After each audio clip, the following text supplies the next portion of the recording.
Muy buenas noches a toda la audiencia, bienvenidos nuevamente a Aires de Libertad, el programa de un individuo de pensamiento libre para otros individuos de pensamiento libre o que quieran tenerlo. Hoy estamos teniendo nuestro programa número 4, analizando desde la política, desde la ética y desde la filosofía, la realidad nacional e internacional. Soy Ezequiel Eiben, vuestro conductor de la Fundación Ayn Rand. Estamos por Radio La Red 89.3 y para los que nos quieren escuchar desde cualquier lugar del mundo lo pueden hacer a través de internet en www.grupoemedios.com. Bueno, el tema que nos convoca hoy y sobre lo que nos vamos a explayar durante los siguientes minutos es el tema de la justicia. Un concepto que ha sido tan manoseado ahora en la época del gobierno kirchnerista y cuyos representantes han sido permanentemente atacados. ¿Qué podemos decir conceptualmente sobre la justicia como para darnos un marco teórico? Bueno, decimos que un sistema de justicia es establecido para resolver conflictos entre partes. Esto es sencillamente para solucionar un problema. Ahora, ¿cuál es la particularidad? Esto es resolverlo de manera civilizada, acorde a una ley preestablecida, y no de una manera violenta y sin ningún criterio alguno más de lo que podemos observar en un campo de batalla, donde se resuelven disputas de una manera bastante diferente. Por lo tanto, en base a esto, ¿qué podemos decir que obtenemos como beneficio de tener un sistema de justicia claro, transparente y establecido? Es que la disputa, el conflicto que encontramos, no se va a resolver en base a quién tiene mayor fuerza bruta desplegada, sino que se resuelve en base a las pretensiones presentadas por las partes mediante un tercero y a través de una argumentación lógica y racional. Esto es, obviamente, en los sistemas de justicia que funcionan bien. En el marco de un sistema republicano encontramos dos características esenciales que favorecen la justicia. Esto es, por un lado, división de poderes y dentro de esto subsumido el concepto de justicia independiente. Bien, la división de poderes, como sabemos, sirve para poner a salvo a la justicia, como poder, de los intereses y desvaríos de la política, para que haya un control y un equilibrio también entre los poderes. La justicia, sí, aparte de resolver los conflictos sometidos a su competencia, a su conocimiento, ejerce también una función controladora, evitando que otros poderes, dentro de los cuales está el poder político, se extralimiten de lo que son sus funciones naturales en el marco de una república que funciona con normalidad. Bien, respetando esto, obtenemos que una justicia independiente. ¿A qué nos vamos a referir por justicia independiente? A un poder judicial que no va a obedecer a los dictados políticos del gobierno de turno, en cuanto a imposiciones gubernamentales que trastoquen lo que le corresponde a los magistrados. La justicia tiene que resolver lo que llega a su conocimiento mediante sus criterios, claramente establecidos por ley, y no resuelve para hacer favores a los gobernantes o para deliberadamente perjudicar, escondiendo un interés político contrario a esos mismos gobernantes. Los jueces no tienen que fallar con la soga al cuello, ni tampoco le tienen que poner indebidamente la soga al cuello a los demás. Bien, y esta figura del juez que aparece tan relevante para impartir justicia, bueno, ¿por qué la vemos como vital? Precisamente porque es una figura de un tercero extraño que resuelve. Esto logra que se evite la tendenciosidad por parte del juez. Someterse a la competencia y a la autoridad de un magistrado es saber que la solución viene de allí, de este tercero, y no va a venir del arbitrio de alguna parte. De allí que esto le va a otorgar, entendiendo correctamente los conceptos, objetividad, neutralidad e imparcialidad a la decisión y a la persona que tiene que precisamente escribirla en una sentencia. Bueno, esto por supuesto nos deriva al concepto de juez imparcial. ¿A qué nos vamos a referir con esta característica vital, fundamental e ineludible para que funcione el sistema de justicia? Bueno, esto es que el juez no toma partido por una de las partes en cuanto a sus intereses. El juez tiene que conservar la posición de tercero. No debe dejarse influir por prejuicios, por contactos o por tentaciones de beneficiar a uno de los lados en conflicto, saliéndose así de su estricto marco de actuación. Este juez tiene que ser un tercero, como decimos, ajeno al conflicto. Él es quien lo va a resolver, pero no es quien tiene un interés comprometido tirando para alguno de los dos lados en conflicto, ahí en el problema.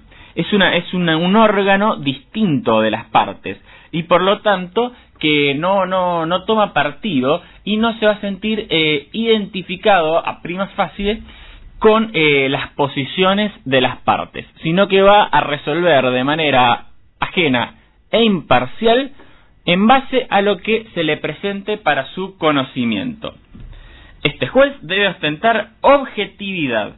¿Qué significa que sea objetivo? Bueno, precisamente es no inventar cualquier cosa, no tener invenciones subjetivas que hacen que esto le permita torcer la ley o manipularla a su antojo. Ser objetivo es basarse en los hechos, es la realidad como marco de actuación, lo que llega a su conocimiento sobre lo que tiene competencia y basarse en estos hechos. No desvariar ni inventar algo para torcer, como decimos, la ley. De aquí, de todo esto que hemos desarrollado, es que se desprende este concepto que en el común de la gente manejamos, que es el de justicia ciega.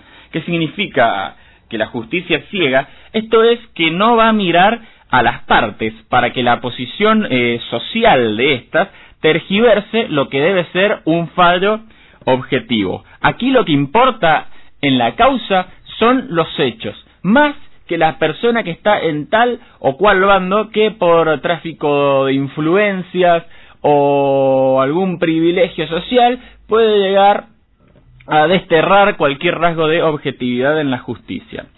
El filósofo Epicteto tenía un dicho que nos viene muy bien citarlo ahora para describir este fenómeno, que es: cuando hayas de sentenciar, procura olvidar a los litigantes y acordarte solo de la causa. Así cerramos este primer bloque con el desarrollo conceptual sobre la justicia. Vamos a una breve pausa y enseguida volvemos para aplicarlo a la realidad nacional en una justicia tan amedrentada por el kirchnerismo. Ya venimos.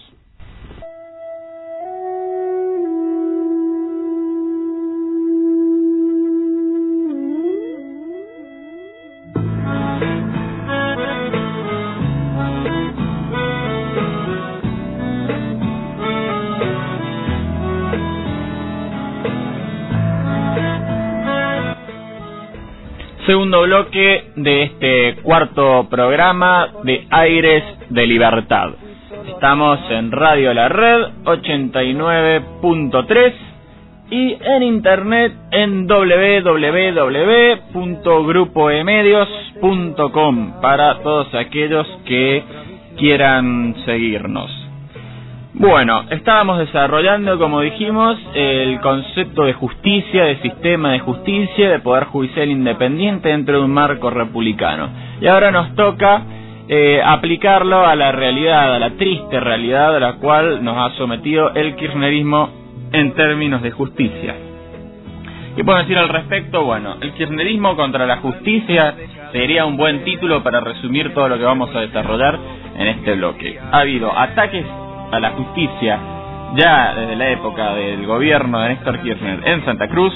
Hubo hostigamientos funcionarios durante la presidencia del matrimonio antijusticia, el intento de reforma del Consejo de la Magistratura, mediante el cual pretendieron politizar un ámbito que debe permanecer precisamente ajeno a la política, ataques concretos contra personas históricas de la Corte Suprema de Justicia como el Dr. Fite y demás desmanes y maniobras poco felices por parte de estos gobernantes.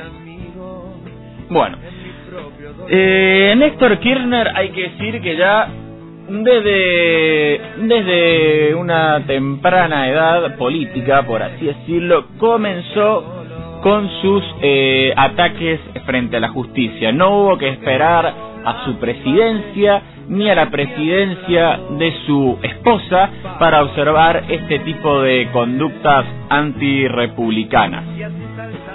Ya uno, si estudia lo que fue Kirchner en Santa Cruz allá por el año 1995 y en adelante, se da cuenta lo que esto era, tal y cual, como ya dijimos hace un par de programas, lo anticipó el abogado, periodista y escritor José Venegas.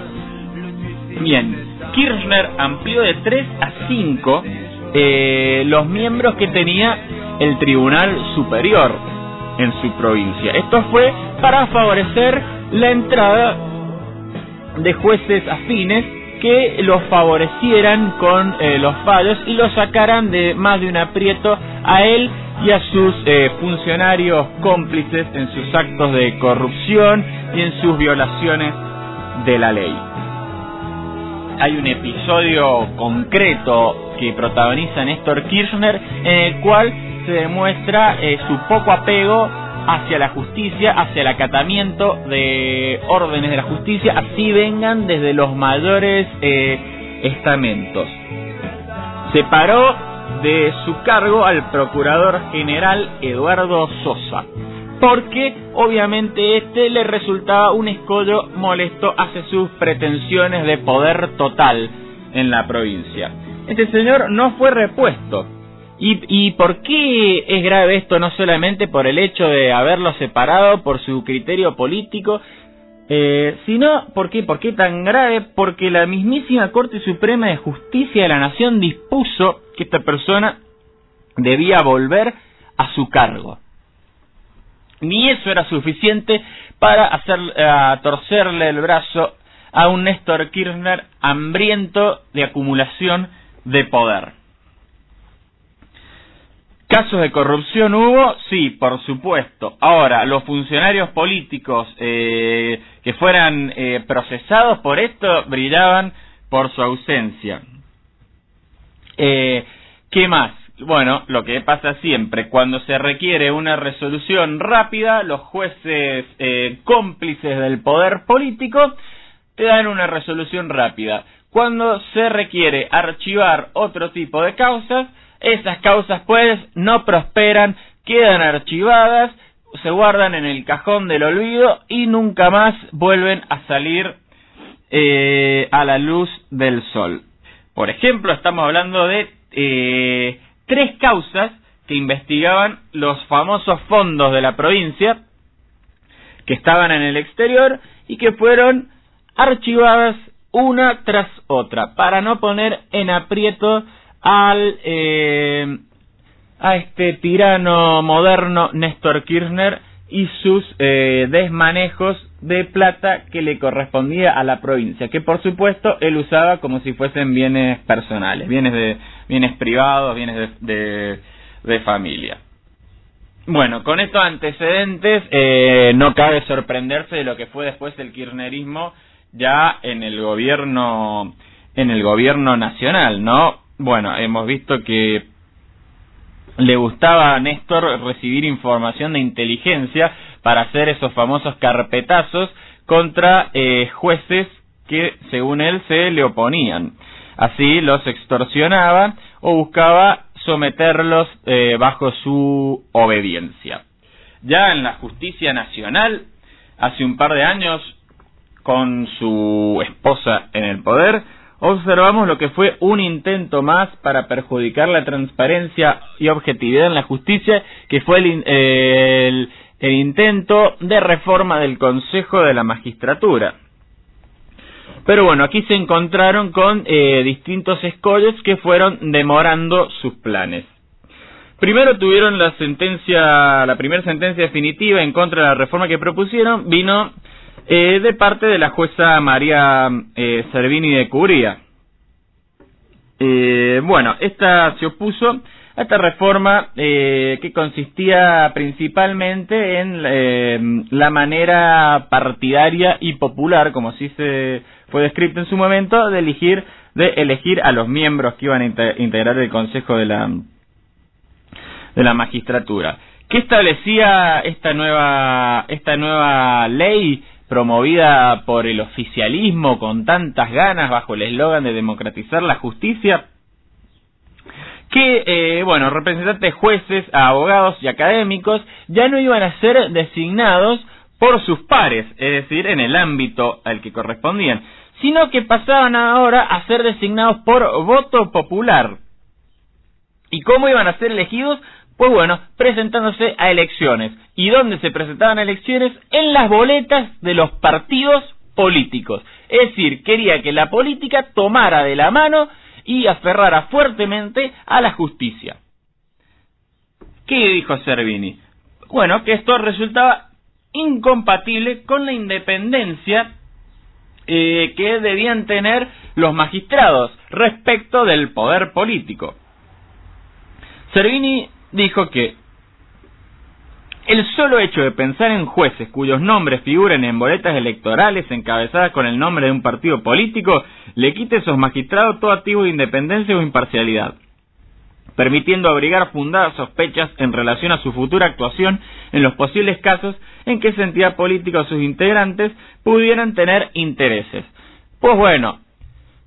Imagínese aplicado en la realidad, en la práctica, lo que establece Servini de Cubría. ¿Qué garantía a usted, qué garantía de independencia, de objetividad, de criterio propio y de fallar acorde a la ley y no acorde al capricho le da un representante judicial, un juez, cuya elección, para que se dé, viene de la mano de votar en una boleta en el Frente para la Victoria? Un juez que aparece en la misma boleta que Cristina Fernández de Kirchner o que Daniel Scioli para votarlo, o que Amado Boudou para votarlo.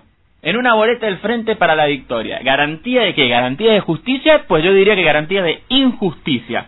Una manipulación y una tergiversación total del papel de la justicia en manos de esta banda de corruptos y criminales que integran el Frente para la Victoria. ¿Qué más sostuvo Servini? Que esto vulneraba, por supuesto, el equilibrio que exigía la Constitución entre los diferentes estamentos, porque incrementaba en forma desproporcionada el número de académicos que se requería integrar de 1 a 6.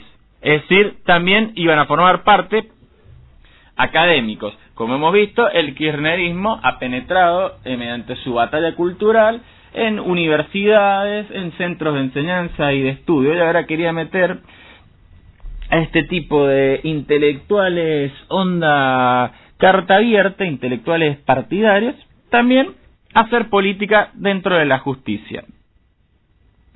Estos integrantes obviamente también elegidos mediante voto popular, en boletas con candidatos a cargos políticos, variando el número de miembros y desnaturalizando su función, mezclando política con justicia, iba a ser a todas luces un mamarracho. Bien, ¿qué dijo la agrupación Justicia Legítima, esta agrupación kirchnerista formada por jueces, magistrados y demás representantes judiciales?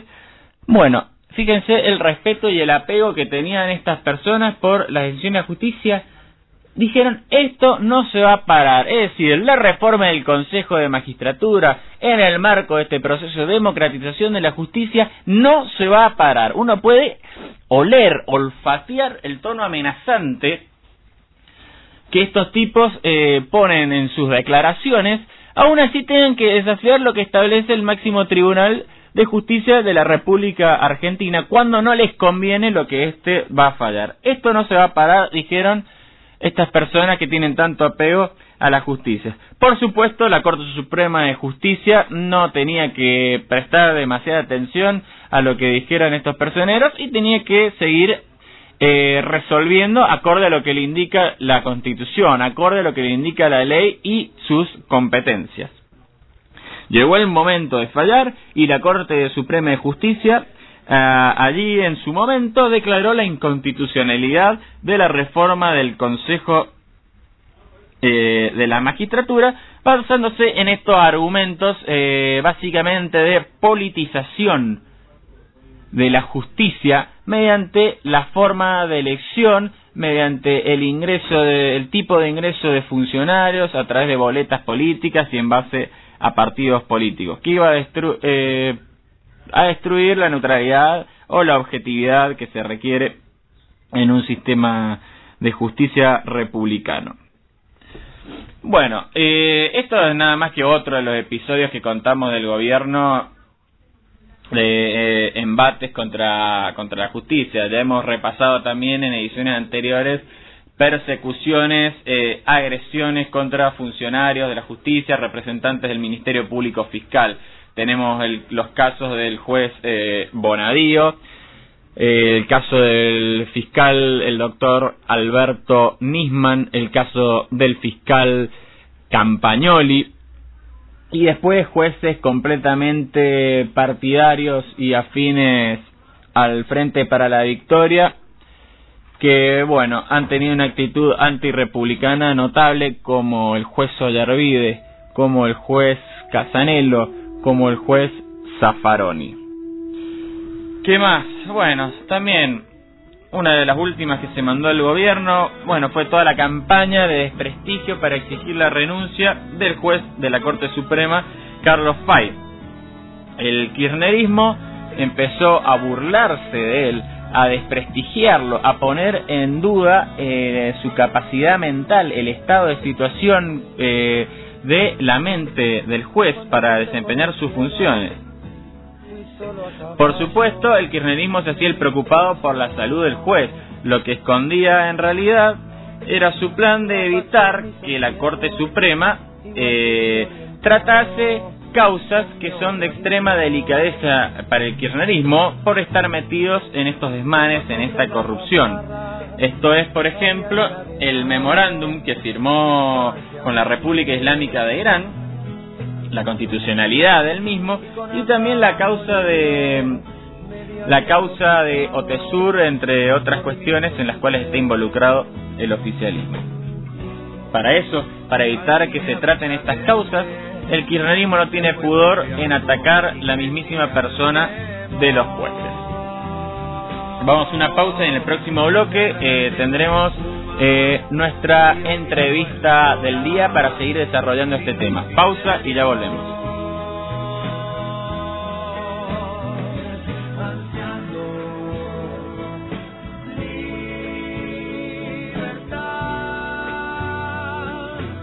Tercer bloque del programa Aires de Libertad, nuestra cuarta edición.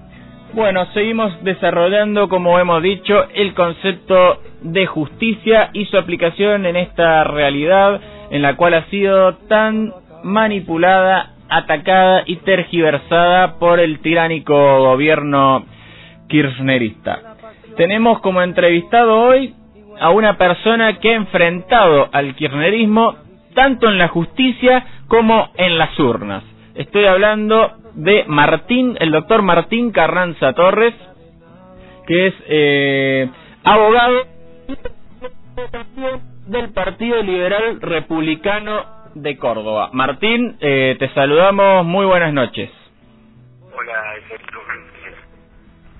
bien, Martín, comentanos, hace un par de años protagonizaste un recurso de amparo para oponerte al kirchnerismo en lo que fue el intento de reforma del Consejo de la Magistratura.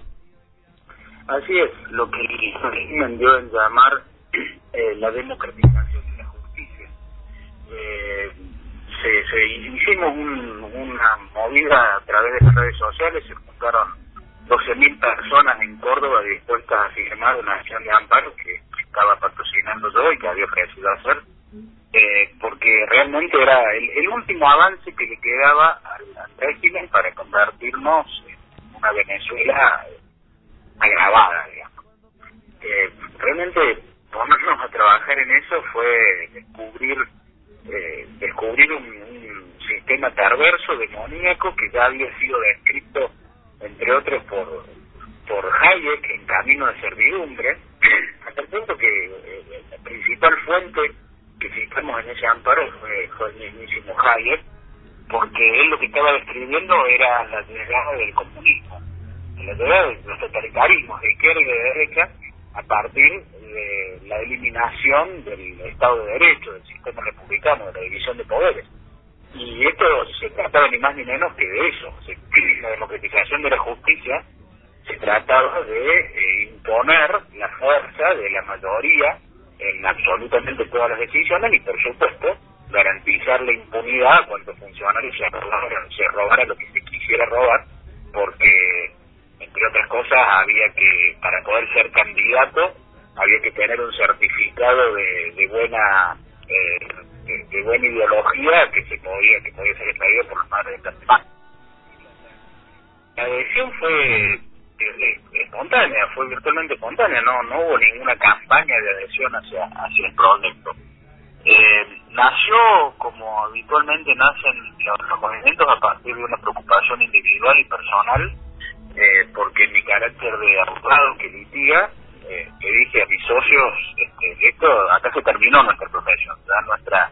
Nuestra tarea no va a consistir en predecir una sentencia, como ocurre en un país donde hay Estado de Derecho. Ese es el trabajo principal de un abogado cuando le llega un caso, es predecir cuál va a ser el resultado estudiando la jurisprudencia y conociendo el derecho. Y ahora lo que íbamos a tener que poner en una encuestadora para predecir una sentencia, necesitamos ser quien va a ganar la próxima elección. Eso es lo aberrante que estaba pasando. Así que, bueno, me tomé una virtual licencia en el estudio, empecé a trabajar, puse un grupo de Facebook invitando a adherirse y espontáneamente la gente empezó a preocuparse por el tema, a informarse a partir de ese grupo y se juntaron 12.000 en cosa de nada, 5 días, una semana. Bien. Es decir, había una preocupación de la gente por el tema y pasamos a ser el órgano de información sobre la democratización de la justicia que la gente más confiaba, digamos. Sí, sin duda fue uno de los temas que más movilizó. Eso es bien preocupante. Debo decir, en contra de ese argumento, de alguna manera, que todos los colegios profesionales de abogados del país presentaron sus propios amparos contra la ley de la justicia. En ninguna circunstancia se le pretendió cerrar el camino al gobierno, sino que elaboraron un plan que consistía en unificar en una sola fórmula que iba a tener los mejores candidatos al Consejo de la Magistratura para ganarle la elección del Consejo de la Magistratura al gobierno, lo cual es digamos, profundizar la alienación. Es decir, el Consejo de la Magistratura, si lo gana la oposición, es bueno por más que sea antirrepublicano, y es malo si lo gana el gobierno. Es una locura. Entonces estamos metidos en una sociedad que parece anestesiada ante estas cosas que son elementales y básicas. Anteayer nos hemos enterado que hay un monumental sistema de espionaje que implementa el gobierno, obligándonos a todos a pagarlo contra los opositores, jueces, periodistas deportivos, contra cualquier persona que pueda llegar a pensar distinto. Y eso en cualquier país del mundo, en cualquier país civilizado, precisamente por violar el Estado de Derecho, sería un escándalo que no mantiene al gobierno una hora en el poder. Acá pasó como desapercibido, es un tema que parece irrelevante, un tema sobre el cual no se habla, sobre el cual no se discute. Me parece que la situación institucional en Argentina, precisamente por la falta de reacción de jueces, abogados, opositores y de la gente en general a los avances totalitarios, es desgarrador. Sí, tal cual decís, en eso coincido. Y bueno, vemos hablando de esto que vos decís que no se habla y todo. Después de esta movida que generó oponerse a esta reforma del Consejo de la Magistratura para politizarla, para hacerla mediante cargos electivos, que los candidatos vayan en boletas junto a partidos políticos y todo. Después de toda esa movida, 2 años después, en los primeros días de este mes de octubre, tenemos que el kirchnerismo logra salirse con la suya en ciertos aspectos respecto al Consejo nuevamente, como por ejemplo que desplazó a la cúpula del cuerpo de auditores. del Poder Judicial, recibiendo críticas de la oposición, como dijo Valdés, miembro del Consejo, que era un avasallamiento a la justicia, y demás. Pero más allá de las críticas y todo, vemos que, por ejemplo, tenemos la de Sanz, también ex miembro del Consejo, que dijo que querían convertirla en una especie de Gestapo. Pero más allá de todas estas críticas y todo, no vemos que en los hechos se encuentre una manera de oponerse a estos desvaríos de la justicia. Bueno, y si para hacer más aterrador el panorama, pero no menos histórico, la muerte de Nisman es la democratización de la justicia por otros medios. Yo quiero ahí recordar un minuto cuál era el contexto judicial en el cual se produce la muerte de Nisman. Nisman vuelve, entre otras cosas, porque Liz Carbó, la procuradora nombrada por el régimen para garantizar la impunidad al vicepresidente, como resultado de que el vicepresidente había hecho remover al anterior procurador, que había sido designado legítimamente por el Congreso, por el Senado. Liz Carbó estaba removiendo fiscales para lograr poner fiscales adictos al régimen en las causas que más le afectaban, porque efectivamente el gobierno estaba hackeado por las acciones penales y judiciales. Todo mediante su brazo justicia legítima, el brazo del kirchnerismo dentro de la justicia. Justicia legítima estaba ocupando de manera ilegítima precisamente cargos para los cuales habían sido designados otros fiscales. Y durante ese mes de enero se estaban removiendo fiscales de las causas que más le importaban al gobierno. Habían hecho el avance final sobre la justicia. Y ahí se le produce este inconveniente. Un fiscal que denuncia, que cumpliendo su deber denuncia, y después aparece muerto. No solo después aparece muerto, sino que a partir de todo lo que hicieron después, con la memoria del fiscal, le dieron un aviso que parece haber sido bastante efectivo a todo el resto de los fiscales, para decirles que no solamente tenían la posibilidad de aparecer muertos, sino que todo el que los haya conocido se va a avergonzar de haberlos conocido mientras estuvieran vivos, porque la CIDE tiene toda la información sobre todos los magistrados y la va a usar en su contra sin trepidar en consecuencia. Como efectivamente pasó con el caso de Nisman, que también parece que es algo que en otro país o en una época muy lejana, no en este momento de la Argentina tan particular desde el punto de vista institucional. Exactamente.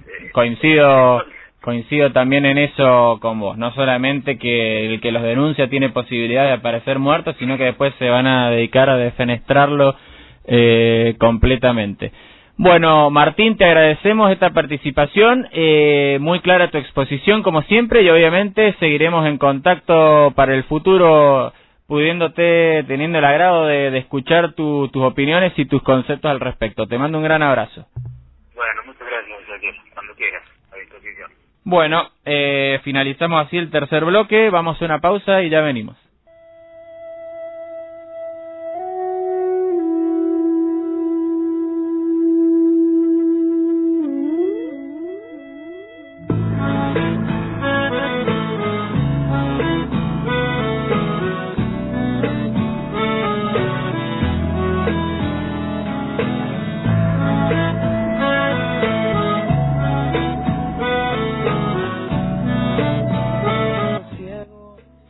Último bloque de Aires de Libertad, programa número 4. Seguimos aquí en Radio La Red 89.3 y por internet en www.grupoemedios.com.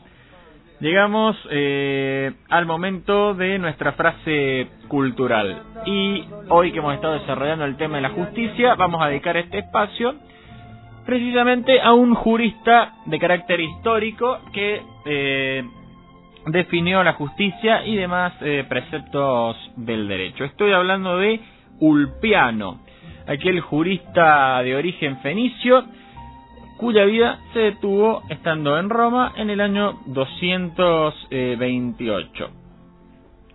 Fue prefecto del pretorio del emperador Alejandro Severo, entre otras funciones que cumplió. Es un referente importante estudiado en todas las facultades del mundo donde se estudia el derecho romano y lo traemos a colación en este momento.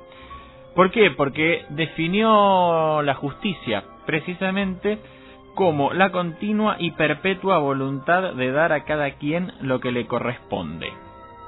Después desarrolló los preceptos básicos del derecho, que son vivir honestamente, no dañar a nadie y acá sí dar a cada uno lo que es suyo, haciendo referencia a la justicia. ¿Cómo podemos aplicar esto hoy en día? Bueno, vivir honestamente. Por vivir honestamente nos vamos a referir a respetar aquellos acuerdos que tengamos con otras personas, respetar los contratos que hayamos firmado y llevar una vida honorable, sin trampas respecto al prójimo. No cometer fraudes, básicamente. Segundo, tenemos no dañar a nadie. Es decir, no tener conductas de violencia o de agresión hacia otras personas. Conductas prohibidas por la ley porque conculcan derechos de terceros, pues bien, no realizarlas. Es decir, respetar la persona y los bienes de nuestro prójimo.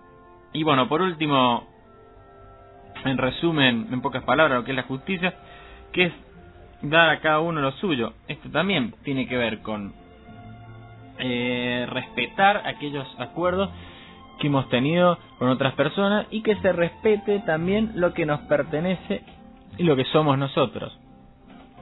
Que se respete nuestros derechos, lo que hemos ganado, lo que hemos adquirido, lo que hemos obtenido por medios completamente legítimos.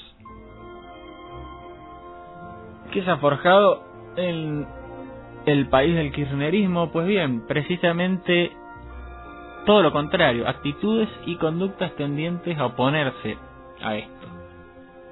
Vivir honestamente no es algo que los funcionarios kirchneristas hayan hecho, ya que abusan de su poder, desvían la plata que corresponde a los fondos públicos, mienten descaradamente, deliberadamente y cometen fraude en sus contratos y en las elecciones.